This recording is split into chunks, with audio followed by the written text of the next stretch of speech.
नेपाल में आई बाढ़ ने जिस तरह तबाही मचाई, उसके बाद अब बिहार की चिंता बढ़ गई, क्योंकि नेपाल से निकलने वाली नदियों का पानी सीधे बिहार के कई इलाकों पर असर डाल रहा है। एक तरफ नेपाल में फ्लैश फ्लड से हालात बिगड़े, तो दूसरी तरफ बिहार में भी बारिश का दौर जारी। ऐसे में सवाल बड़ा, क्या नेपाल की बाढ़ के बाद अब बारिश बिहार की मुश्किल और बढ़ाने वाली? गंडक से लेकर कोसी तक नेपाल से आने वाली नदियां बिहार के लिए हमेशा से संवेदनशील रही। नेपाल में जब भारी बारिश होती या अचानक पहाड़ों से पानी नीचे आता, तो उसका असर बिहार में नदी के जलस्तर पर दिखाई देता।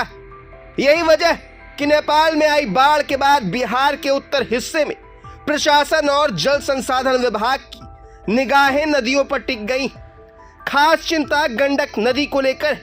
नेपाल से आने वाले पानी का सीधा असर गंडक के जलस्तर पर पड़ता। वाल्मीकि नगर बैराज के गेट खोले गए और नदी के बहाव पर लगातार नजर रखी जा रही।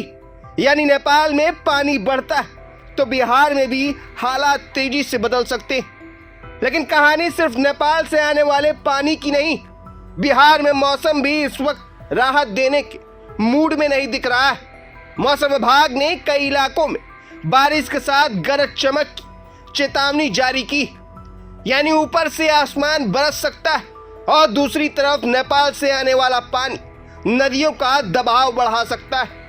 यही है बिहार के लिए सबसे बड़ी चिंता, क्योंकि अगर बारिश और नदी का बढ़ता जलस्तर एक साथ दबाव बनाते तो निचले इलाकों में मुश्किल बढ़ सकती। खेतों में पानी भरने से लेकर गांवों के रास्ते प्रभावित होने तक इसका असर आम लोगों की जिंदगी पर पड़ सकता है। पश्चिम चंपारण, पूर्वी चंपारण, गोपालगंज से लेकर उत्तर बिहार के दूसरे इलाकों तक प्रशासन को अलर्ट मोड में रखा गया है। कई संवेदनशील इलाकों में नदी के जलस्तर और तटबंधों की निगरानी बढ़ाई गई। अब जरा तस्वीर को समझिए। एक तरफ नेपाल है, जहां अचानक आई बाढ़ ने तबाही का मंजर दिखाया है। दूसरी तरफ बिहार है, जहां नेपाल से आने वाली नदियां पहले से ही संवेदनशील है और इसके ऊपर मौसम विभाग का बारिश वाला अलर्ट। मतलब साफ, बिहार के लिए अगले कुछ दिन बेहद अहम है। हालांकि फिलहाल हर जगह बाढ़ आने की बात कहना जल्दबाजी हो। कुछ इलाकों में नेपाल से आने वाले पानी के बहाव में कमी के संकेत भी मिले, लेकिन मौसम और नदी के जलस्तर में तेजी से बदलाव संभव है। इसलिए प्रशासन की नजर लगातार हालात पर बनी हुई।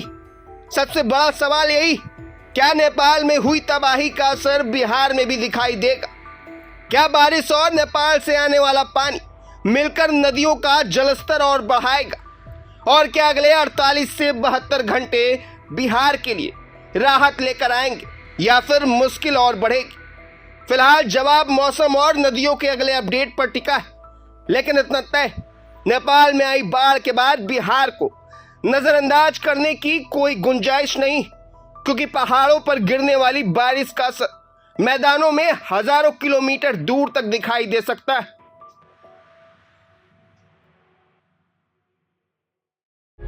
प्रभातखबर.com, विश्वास वही, रफ्तार नहीं।